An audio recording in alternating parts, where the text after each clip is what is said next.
అన్ని సామాజిక వర్గాలను కలుపుకుంటూ ముందుకు పోవాలన్నారు కాకినాడ జనసేన ఎంపీ అభ్యర్థి తంగెల ఉదయ్ శ్రీనివాస్. కాకినాడలోని సూర్య కళామందిరంలో కాపుల ఆత్మీయ సమావేశం నిర్వహించారు. ఈ కార్యక్రమంలో పాల్గొన్న ఉదయ్ 10 రోజులు కష్టపడితే విజయం మన సొంతమవుతుందన్నారు.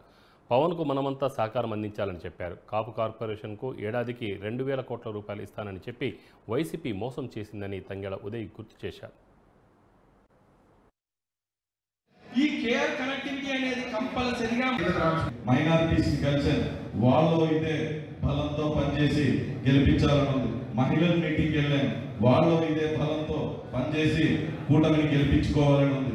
అలాగా గౌడ, యాదవ్, చేనేత ఇలాగ అన్ని వర్గాలకి, ఎస్సీ ఎస్టీ ఇలా అన్ని వర్గాలకి నేను మీటింగ్స్ అటెండ్ చేశాను. అన్ని సామాజిక వర్గాలకి వెళ్ళిన వాళ్ళందరూ కూడా కూటమిని గెలిపించుకోవాలంటారు.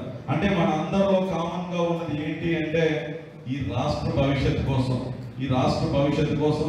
అలాగే మనందరికీ అన్న మన అధినేత పవన్ కళ్యాణ్ గారు ఎన్ని సంవత్సరాల నుంచి ఎలా కష్టపడ్డారో, ఎలా కష్టపడి పార్టీని నడిపారో మీ అందరికీ తెలుసు. నిజంగా చెప్పాలంటే మనం ఆయనతో ఎప్పుడూ లేవు, అందరూ ఏకతాటిగా ఎప్పుడూ లేవు. ఇప్పుడు ఉండబోతున్నాం, ఈసారి మాత్రం మనం ఉండబోతున్నాం, ఆయనతో పాటు నడవబోతున్నాం. ఆయనకి మద్దతు తెలిపితే ఎలా ఉంటుంది అనేది మన మెజారిటీలో తెలుస్తాయి. మనం అందరం ఏకమై మద్దతు తెలిపితే మెజారిటీలో తెలుస్తుంది.